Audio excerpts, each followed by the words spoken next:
He brought 60 pieces, literally. As soon as he pulled up in the U-Haul, we were pulling the pieces out, and little by little, everybody was like, "Oh shit, what's that?" And like, we were selling them out of the freaking U-Haul, putting them out. He's incredible. No, yes, that's the guy that. Next level. He doesn't want to take credit for whatever, but he did give me a push into doing what I'm doing right now. In the course of maybe 4 months, we sold all of his artwork, 60 pieces. He was like, "Dude, I'm going to call it." He's like, "You got to focus on doing this." We're in Houston right now, walking our new 56 unit crazy property here.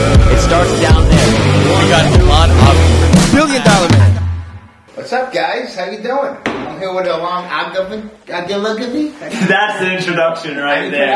That is the introduction right there. Let's start again. What is it? Welcome to the Talk Shop podcast. It's Allon Avgi here with Mr. Jason Perez, the Jason Perez Collective, the one and only mega art broker in Miami. Thank you, Allon. Huge shout out. It's a pleasure to be here.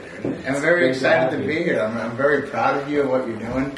I watch your little podcast here and there. And now you're on the little podcast. I know I'm on one. How weird is that? You're not even a realtor. I love this guy. I don't think I've had any realtors on the podcast. Oh, really? Yeah. Oh, okay. You're a total dick for that. Oh, okay, well, sorry. I need to get a realtor on. Realtors, please submit your request to be on the podcast. Whatever. Anyway, Jason is an art broker out of Miami. He's a good friend of mine. We met at a wedding a couple years ago. I met you, no. Yes, was it? I met you through Mike Seaman. Yeah, Mike Seaman. No, it wasn't at a wedding. It was one of his like golf retreats or something. Yes. But like 4th of July. I believe so. He said, "This is my old friend Jason. Never talk to him again in your life." Yeah, exactly. And here we are. And here we are on a podcast. Allon. I love Mike Seaman. I love him too. And I've known him for a very long time. Yeah, way longer than I did. Yeah. So, told me a story once. You guys lived together or something. Yeah, it was a situation with family stuff. Yeah, it was a situation. But yeah. Anyway, let's talk shop. Okay. So what do you do in Miami? Well, and the world, run us through it. I'm an art dealer, art broker. My father's an artist. The way it all started is he had galleries throughout his whole life. You know what I mean? And I was in the music scene, and he was in the art world. He had galleries here in Southampton, some in Soho. So he was doing really well in New York while I was living in Florida. I was doing the music stuff, DJing. I was younger. The way I saw things was he was going to do the art stuff. I was going to do the music stuff. And one day we would combine and do something together with the art and music. But long story short is that what was the hurricane that tore Long Island? Sandy destroyed his gallery in Southampton. So. And I was like pretty much I was just wanted to help him out with whatever he wanted to do. He's like, I came to New York to help him out, and he's like, let's go to Miami and just see what's going on. You know, I had a gig at like Nikki Beach or something like that. I was like, I gotta go. He's like, let's just go together. I'm like, all right, cool, because me and my dad were really, really tight. He had no galleries going on in New York anymore. So we were driving down. He's like, what if we open up something in Miami? I was like, okay. I was living in Tampa at the time. I was like, all right, let's do it. Let's try it out. Fuck it. Am I allowed to curse in this podcast? You can say whatever you want. Fuck it. There you go. Fuck it. Cool. All right. So anyways, we go to Miami, and we open up a small gallery. He's showing me the art business. You know what I'm saying? I'm like, all right. He's showing me how to sell art, and I'm learning more about art. I always did graffiti when I was a kid, but never to the level where I was actually making money at it, just like for fun or whatever. He was killing it. Like my dad was like destroying it in the art world. So I was like learning little by little. We went from a smaller gallery to a larger gallery, Gallery 212, which was a main staple in Wynwood for art and entertainment. We were there and we killed it there. Like he started becoming really doing his thing. Like his business was just skyrocketing. We were doing events there with music. I had a recording studio in the back, and little by little I started painting more because I was so inspired by all the artwork in Wynwood. And I painted a large piece. It was like 8 feet by 4 feet. Like it was spray paint, just a random piece. And I went on, I think to Tampa for a gig, and I came back and it sold for $8,000. I was like, what the fuck? He was like, yeah, man, we sold your piece while you were gone. I'm like, get the fuck out of here. I'm like, all right, cool. let me do another one. So I did another one, same thing. I went to New York for a gig, came back and it sold for $7,000. I was like, okay, something's going on here. You know what I mean? This was the last year that we had in our lease, so I started focusing more on the artwork. And I was like, there's money in art, obviously. He was successful in it. And the music is there, it will always be there, but I wanted to tap more into the art side of things because art has always been in my blood. So I was painting a little bit and selling little pieces here and there and started to see how he sold artwork. And the last year during Art Basel, it was our 10-year lease, he had a stroke on Thanksgiving, which was 2 weeks before Basel, and I was with him the whole time. And I'll never forget, there was a situation where, you know, something happened at the gallery, and I was with him. The gallery had to close, so I was left with a bunch of artwork. I didn't know what to do with it. So legally, I had to give the artwork that the artist owned back to the artist, and then I was left with maybe 300 pieces. I didn't know what to do with it. And the lawyer that was helping me out with the situation was like, just sell it. I was like, all right, I'll sell it. So little by little, I started selling pieces, or, you know, like I had some in storage. I didn't know what to do with the other pieces. I put them in storage and gave some back to the artists. And other artists started coming up to me like, can you sell my artwork? I was like, sure, for a percentage. And then it started growing little by little. Literally, I had when I first started, I had maybe, I don't even want to tell you how much I had in my bank account because I was helping my dad with hospital bills and all this shit. So literally my back was against the wall and I fucking punched my way out of a paper bag and just clawed my way to just trying to do something. You know what I mean? And then I met with an artist that was a true inspiration to me, which we had one of his pieces up in your bedroom, Jason Skeldon. Yeah. He was like, and while I was doing all this, when I was trying to sell artwork, I was going into other storefronts and venues without overhead. You know what I'm saying? Like, can I sell some artwork and give you a percentage of whatever I sell? And that was happening, and it was going okay. But then Jason was like, hey, listen, I've been trying to link up with you because I see what you're doing in Miami, and I'm big in Tampa, but I want to jump into a bigger market. What if I bring you some artwork to Miami, try to sell the stuff, because I see what you're doing with, little things here and there, and we could try to make something big happen. I was like, you know what? Because he was trying to reach out to me before, and I was just so busy with everything else that was going on. I didn't really I didn't really grasp onto maybe we could do something together. But then I was like, you know what? Let's do it.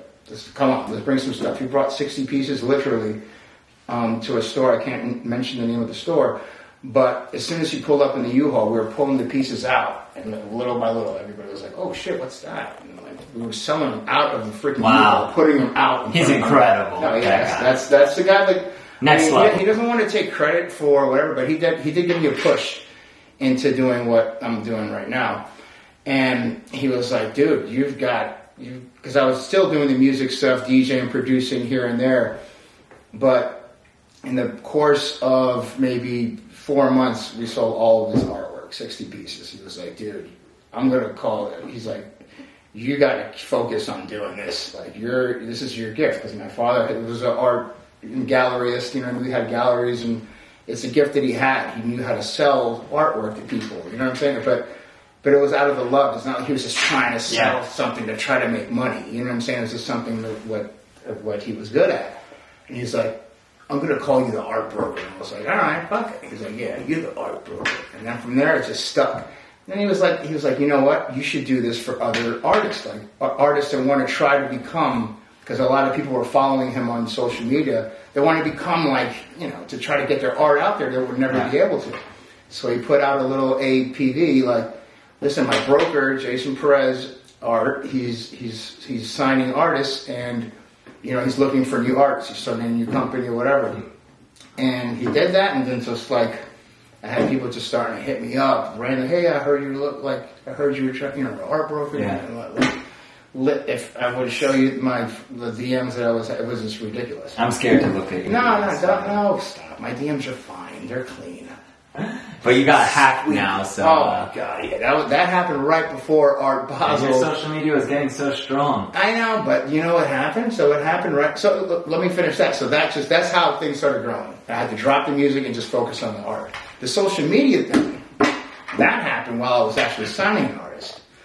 And she was like, don't worry, it's going to be fine. I'm like, dude, this is crazy. This is happening. Like literally got deleted.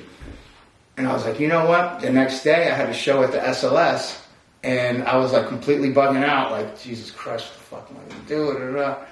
And I sold like $9,000 worth of artwork that next day.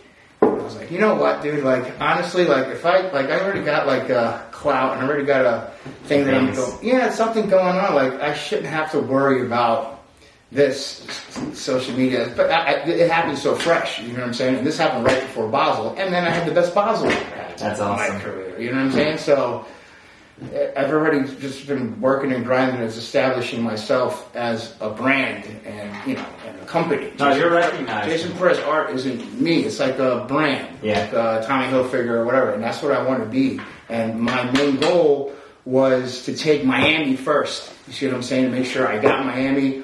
And I've got all that locked down. Then from there, once I'm comfortable with the Miami market, which I'm pretty much there, but there's a couple speed bumps that keep happening or whatever, like little things, but I always pull through and I always overcome. Once that's done, then I can start branching off to New York, LA, Aspen. Las Vegas, Aspen. How many artists do you have? I'm on 42 right now. Wow. Yeah, 42. And that Your best seller, no questions, Jason. I don't like to talk. The thing is, I don't like to put others. All my artists are great. You know what I'm saying? Yeah. Everybody. You have Captain Casual. It's awesome. Captain, Diane Portwood. She's great. She's she's my OG. She's been with me since the beginning. Yeah. She was skeptical to sign. Now she's like, okay. She's doing great. Yeah, she's doing great. She's great. But she does. Everybody does their own thing. It's just like a push because I like to see artists flourish and do the best that they can be. It makes me feel good. You know what I'm saying? It's not about trying to make money or anything like that because it's just in my blood. I'm an artist myself. Yeah. It makes me feel good knowing that I could help people. And if they need help, if they don't feel happy, I try to help them the best I can. It's so funny, the brand you're talking about, because when I talk to people in Miami or Aspen or whatever, and they're like trying to push me art, I'm like, I have an art broker. His name's Jason. They're like, what do you mean you have an art broker? I'm like, that's the guy I go to for my art. Yeah. If I want art, I call Jason. Yeah, I mean, I have a lot of like high-end clients that just literally just go through me. Like if they want to get something, even if it's not through any of my artists, you know what I'm saying? They'll go through me because they don't want to deal with the artists and stuff like that. And I'm good at dealing with them because I'm one myself, and I'm just trained. To deal with. Because artists are very hard to deal I want a piece from someone, I'll tell you off the podcast. Very specific. Which one? You want to know? Yeah. All right, Martin Watson. Do you know him? Yeah. What about, you want a piece of Martin Watson? I want a piece of his art. Okay. And one of his artworks. You want a piece of Martin Watson? Yeah. Just like that. I think he's a brilliant artist. Okay. I think he's going to be huge. Which one specifically? Can you show me? Martin Watson, yeah, I'll show you. No, let me see the piece that you're looking at. Well, I don't know what's still available. This guy sells art like an animal. He's not in the because country. the thing is, if That guy. you gotta talk to him. I tried, but he got too big. Yeah, you're my broker. Now this is good. Yes. Which one? Is there a specific? Oh no, yeah. This you're gonna pay a penny. I know. It's going for sure. But I'm open to No, it. that guy's huge. It's literally my background photo. Yeah, no, that guy's. See what I'm saying? Yeah, no, he's good. I want one of his pieces. He's got a piece at Wynwood Waltz. Does he? Yeah. How much? No, it's a mural. Oh, really? Yeah. I'm going to send you his page. See what you can No, do. I've got him. I don't know if I have him in this freaking. New social media thing you got. Social media crap. But. So how does it work as a broker? Give me an example. So if you have a gal, and how does it work as a gallery? Well, the thing. Okay, the way I'm doing things now is I'm working with different venues. So Ampersand Studios, I've been with them for 4 years. Okay, when they first opened, one of the guys wanted me to display artwork there, and then I did a show for them for Art Basel, and they were like, "This is great," because I brought all this artwork in, and they're originally a shared office space, and I put the artwork everywhere, and I was like, "Listen, let me put some artwork in here," because I was looking for other places. This is when the gallery closed, and Gallery 2 and 2 closed, and I was going just for different venues and giving them percentages of artwork that sells. I would get my percentage. The artist obviously would get the larger cut. They would get a cut, I would get a cut. You see what I'm saying? But Ampersand just just they loved what I was doing, and we became like family. They trusted me. They're like, listen, you can stay here, you can do your thing here, display the artwork, and it's just as long as you stay with us. We network together. You don't do what you don't screw us over. I won't screw you over, and then just let me use their whole space. And that's my hub. You've been to Ampersand. It's huge. Have you been there? Yeah. Have you seen the remodeling? No. Dude, it's badass now. Really? Yeah, The big space. It's humongous. And I have a very large office there where I have a lot of artwork that I rotate to different venues. So I got that. Borough 79 is a retail store that I work with in Wynwood. Okay, so they're right there in the heart of. I've been there. Yeah. Okay, so you got that place. I got X Miami. The whole lobby downstairs is my pop-up gallery. This is all with no overhead. You see what I'm saying? So I got Borough, X Miami. There's another space, 888 Biscayne, which from the Blink Media or Blink Art Group. So I got that place as well. What else do I have?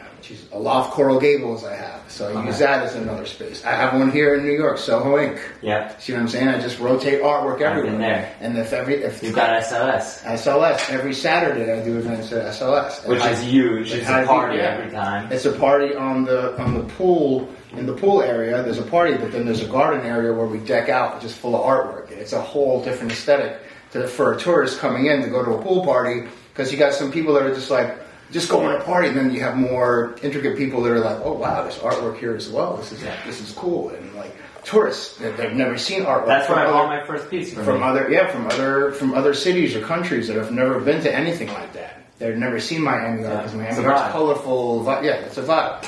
And a lot of different other spots here. I'm in New York, aren't I? Yeah. In Miami. Yeah. So I do a lot of events, and I just stay busy all the time. So you work a deal with the studio, with the location. With the studio, I work a deal with the artist. I have and then I always have people wanting to do events. It's just a lot of different things just trickle in. During Art Basel with Redwood Media Group, so I do Red Dot, Spectrum. I do Art Expo New York. What's the most expensive piece you've ever sold? Oh man, probably like a $35,000 one from my father. Really? 35 grand. Your dad's pieces sell the highest numbers. Yeah, I mean, and then I don't really want to sell my dad's stuff because he had the stroke, and they mean a lot to me. You know what I'm saying? Yeah. But I have the largest gross of pieces in general is maybe 120,000 of a bunch of pieces to one person. But you're more of a volume seller. You sell a lot. Yeah. Yes. Yeah. I sold a lot. Yeah. Yes. And these pieces are appreciating most of them. Yeah, for sure, 100%. When you pick good artists. Of course. I don't just sign anybody. I sign people that I believe will grow and I believe would sell. And if they really, if I could vibe with them and I see that they really want to succeed and they could swing what the whole deal is, then let's make it happen. Because what makes a successful artist? And what makes a successful artist is, well, it all depends on what. Obviously, they got to be good. You know what I'm saying? You got to show the passion of what they do, the passion, and what people grasp to it. You know what I'm saying? Because you just never know. Somebody could not even like Skeldon stuff or Diana stuff, and then just like some abstract, minimal stuff that you wouldn't even think anybody would like, and they just keep going for that. And they show the people that they gravitate towards that. It's like a spider web. Exactly. Precisely. Alright, back to NFTs and why you're so in love with them. I love them so much. I just can't get enough of them. No, I don't know. Coming from, like we were talking about before, coming from an old school artist background, my father being an artist, I don't know. It's just not, it doesn't feel real to me. You know what I mean? It's just not, I'm not saying it for anybody else, because obviously for videographers or people that are in that realm that aren't like true painters or, people, the way I see things, if it's a piece of artwork, you gotta I like to hold it, smell the freaking paint, feel, textures and stuff like that. And some of the artists are seeing some success in this. I know, of course, yeah, success is great, but, it's just not, I just don't get it. It's just not, people get different things, people feel differently about different things, I'm just not feeling it. I know there's realms. To me, it just seems like a money laundering scheme in a way, I guess. But I know I have to be in this realm, but I do have to launch an NFT branch, forced kind of to do it. Yeah. Because if not, then we will be. I mean, it is the future, I guess. You know what I'm saying? But it's just, I just don't get it. I just don't see how it, like the metaverse, all that stuff. I just don't.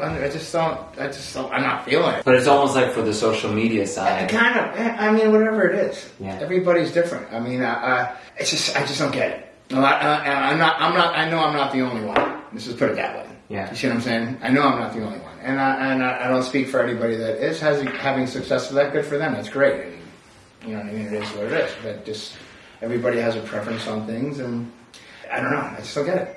Yeah. You know what I mean? I'm gonna get more educated into it, but like I'm just a little more old school with the thing. I even know old school artists like Miguel Perez. He's an old school artist, and he's like, dude, you have to get into that. He's the one that really was like, dude, you have to get into this NFT thing because you're just going to miss a boat on just money and stuff. But it's like just to get money. You know what I mean? Which fuck it. You know what I mean? It is what it is. You got to get. I mean, I bet there's a way you could blend the two worlds. No, there is. Those Savage Dax. He's one of my artists. He's doing the NFT thing. But the way he was telling me, he's like, you could do it as a receipt. Like you buy a piece of artwork and you get an NFT as a receipt. I see. Something like that. You know what I'm saying? But I don't know. It's just not. What are you doing, bro? Am I boring you? It's so boring. I know. I'm sorry. Not at all. But you're right. Actually, that's a great idea. Because then it can be like it's on the blockchain. It's authenticity. I guess so. Because remember how much I drove you crazy for my certificate of authenticity? I got it for you, didn't I? Of course you did. That's a good way to do it. It's not an NFT though. It's not. Where do you see the art scene going? Booming more in Miami, growing outside of Miami. What's the deal? The way I see it going is that like I'm just going. You know what I mean? And every year it's just going up. See what I'm saying? And I'm learning new things, and I'm meeting different people, and going in different realms of the art world. What makes a successful art broker right now? I mean, dude, it's I don't know what made it. It's just the hustle, bro. It's the grind. Yeah. It's just the hustle, bro. If you're away, I wake up at 5 o'clock in the morning every day, and I go to bed at 8. I wake up at 5 o'clock again the next morning, every single fucking day. Yeah. And I just figure out how to make things happen. Period. You know what I'm saying? For myself and for the artist, and how everything else could work with everybody. Yeah. You see what I'm saying? Because it's all a collective thing. You know what I mean? I want to make everybody. I don't just sign these people for shits and giggles. I just want to make everything right. You see, it's part of the brand and part of the collective. What can we do together? How can I get in the scene? Oh, you got to start doing NFTs, bro.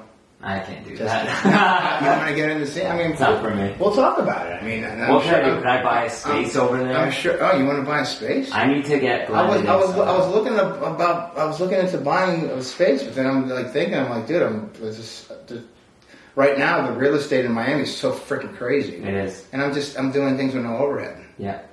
Why buy a space? You know what I'm saying? And it's not like I just have one. I have 8 different places. You know what I'm saying? And it's just me as a brand, and I have people working for me, and it's just a company that's growing. You see what I'm saying? And the art world is not an easy world. It's not a normal business to have. You have to really get that grasp into it, and I'm getting it. You know what I'm saying? Like I said, I just started really flourishing about a couple of years ago, but I've been doing it for 4, maybe 5, almost 5 years. Yeah. Imagine in 10 years. Yeah. See what I'm saying? Imagine in 20 years. How old are you right now? I'm older than you. 19 million. Yeah. You're 42? No. 39. Yep. Yeah? Yeah. Yeah, what are you, 40? Yeah. Dude, okay, why are you asking me how old I am? You won't even share. How old are you? I'm 79 years old. Great. Anyway, bro. This is awesome. Yeah. Alright, well listen, thank you for having me. No, for sure. My pleasure. Was it good? That's a bad outro. I like the other one. Was it good for you? Yeah. Oh, man. In our wrestling. Alright, I love you. Man.